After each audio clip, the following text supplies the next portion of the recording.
श्री साई नाथाय नमः। श्री साई सचरित्र। ब्रह्म का सगुण अवतार श्री साई बाबा। ब्रह्म दृष्टि से श्री साई बाबा 3.5 हाथ लंबे एक सामान्य पुरुष थे। फिर भी प्रत्येक के हृदय में वे विराजमान थे। अंदर से वे अशक्ति रहित और स्थिर थे, परंतु बाहर से जन कल्याण के लिए सदैव चिंतित रहते थे। अंदर वे संपूर्ण रूप से निस्वार्थी थे। भक्तों के निमित्त उनके हृदय में परम शांति विराजमान थी, परंतु बाहर से वे अशांत प्रतीत होते थे। वे भीतर से ब्रह्मज्ञानी, परंतु बाहर से संसार में उलझे हुए दिखाई पड़ते थे। वे कभी प्रेम दृष्टि से देखते तो कभी पत्थर मारते, कभी गालियां देते और कभी हृदय से लगाते थे। वे गंभीर, शांत और सहनशील थे। वे सदा दृढ़ और आत्मलीन रहते थे और अपने भक्तों का सदैव उचित ध्यान रखते थे। वे सदा एक आसन पर ही विराजमान रहते थे। वे कभी यात्रा को नहीं निकले। उनका दंड एक छोटी सी लकड़ी थी, जिसे वे सदैव अपने पास संभाल कर रखते थे।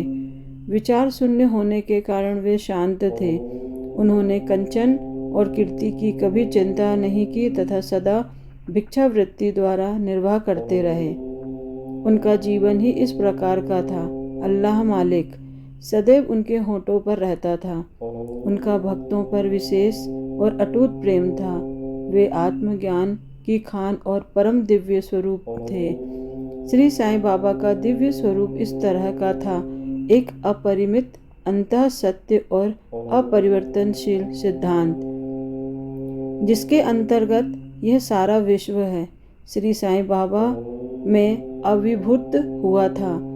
यह अमूल्य निधि केवल सत्व गुण संपन्न और भाग्यशाली भक्तों को ही प्राप्त हुए, जिन्होंने श्री साईं बाबा को केवल मनुष्य या सामान्य पुरुष समझा या समझते थे।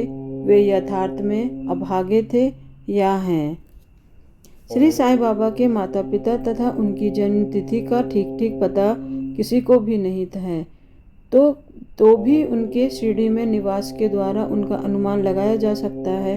अब पहले बाबा शिरडी में आए थे तो उस समय उनकी आयु केवल 16 वर्ष की थी। वे शिरडी में 3 वर्ष तक रहने के बाद फिर कुछ समय के लिए अंतर्ध्यान हो गए। कुछ काल के उपरांत वे औरंगाबाद के समीप निजाम स्टेट में प्रकट हुए और चांद पाटिल की बारात के साथ पुनः शिरडी पधारे। उस समय उनकी आयु 20 वर्ष की थी। उन्होंने लगातार 60 वर्षों तक शिरडी में वास किया। सन 1918 में समाधि ग्रहण की। इस तथ्यों के आधार पर हम कह सकते हैं कि उनकी जन्मतिथि सन 1838 के लगभग थी। ओम श्री साई नाथाय नमः।